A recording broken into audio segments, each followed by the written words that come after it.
Assalamualaikum class, welcome to computer class 5।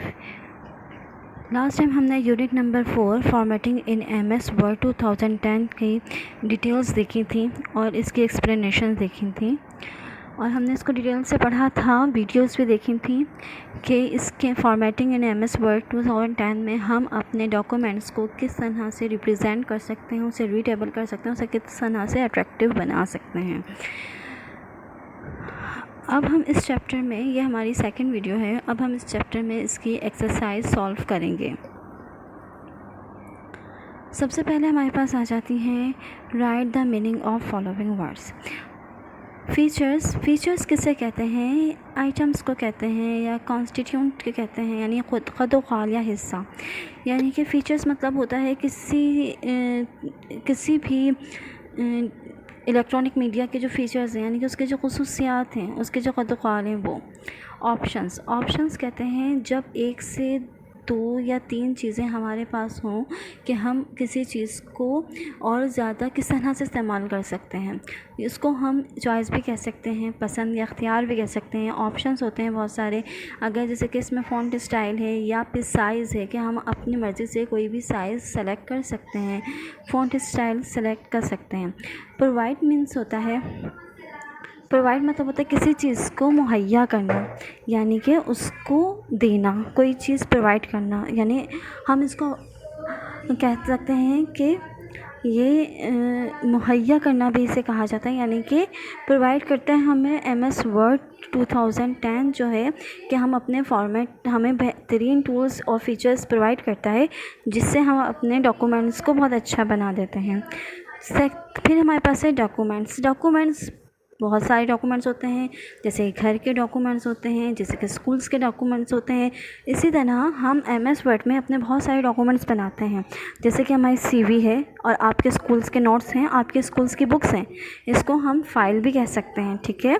Format मतलब होता है लेआउट, यानी कोई चीज़ की शक्ल। ठीक है, यानी कि इसकी शक्ल इस तरह, फॉर्मेट इस तरह का है, जैसे आपकी बुक का फॉर्मेट है, आपकी सिंधी की बुक का फॉर्मेट है, या फिर आप लोगों के जो रिज़ल्ट शीट आती है उसका फॉर्मेट कितना चेंज होता है, तो मुख्तलिफ फॉर्मेट होते हैं। अपीयर मतलब प्रेजेंट, यानी सामने आना, नज़र आना। ठीक है।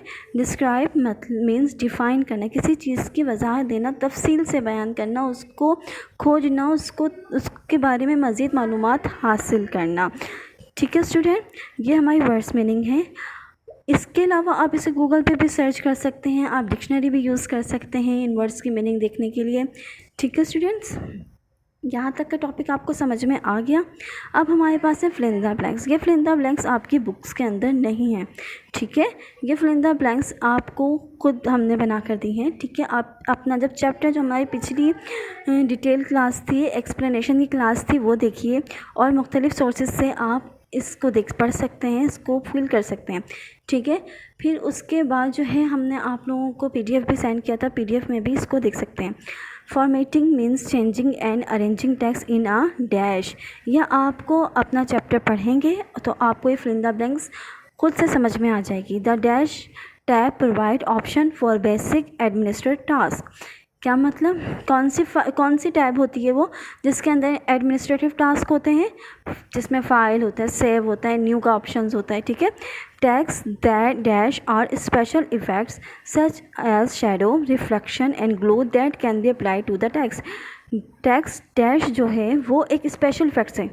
ठीक है, क्या है, इफ़ेक्ट्स है ना, सच एज यानी कि वो शेडो भी देता है, रिफ्लेक्शन भी देता है। ठीक है। फिर हमारे पास फोर्थ आ जाता है page number option is available in dash menu.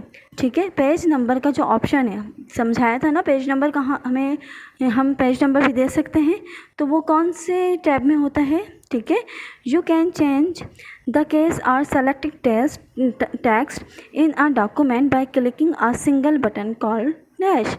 बहुत ही आसान ये फिल इन द ब्लैंक्स हैं, यह आप लोगों का अनसीन आप लोगों की ये एक्सरसाइज है, इसलिए आपको इसको बहुत ध्यान से देखकर करनी है। ठीक है स्टूडेंट, उम्मीद है आपको मेरी ये बात समझ में आई होगी और आप बहुत अच्छी तरीके से काम करेंगे। काम करने का आपको मैं पहले भी बता चुकी हूँ कि कॉपी में पहले अपना फर्स्ट टर्म बनाएंगे, फिर उसके बाद टाइटल पेज बनाएंगे, इसके बाद आप 3 लाइन्स ड्रॉ करेंगे। जिस तरह से मिस ने लिखी हैं उसी तरह से आप 3 मीनिंग्स लिखेंगे। इसके अलावा भी कोई मीनिंग्स लिख सकते हैं अपनी मर्ज़ी से डिक्शनरी यूज़ करते हुए। ठीक है, फिर ये फिल इन द ब्लैंक्स आप लोग अपनी कॉपी के अंदर नीट एंड क्लीन काम करेंगे। ओके स्टूडेंट, अल्लाह हाफिज़।